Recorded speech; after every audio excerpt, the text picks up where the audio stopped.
Na jana rais amesema kama hauwezi kulipa chochote na umejisajili kwa SHA, kwa bima ya afya, na una uwezo wa kulipa hata shilingi 100, serikali ya Kenya itakulipia gharama ya SHA ili upate matibabu bila malipo.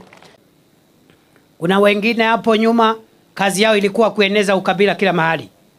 Wanaongea tu mahali mambo ya mahali walizaliwa na wako na vyeo kubwa ya kitaifa, lakini badala ya kuhudumia taifa wanaenda huko kusukuma mambo yao ya kijiji yao peke yao. Na hiyo ndio tunasema hatutaki tena. Hii Kenya inatutosha sisi zote. Na hii Kenya hakuna mgeni. Hii Kenya hakuna mtalii. Kenya yote ni ya watu wa Kenya, na hakuna sehemu ya Kenya inapaswa kuachwa nyuma kimaendeleo. Serikali imetoa pesa ambayo itasimamia matibabu ya watu wote ambao wamejisajili kwa SHA.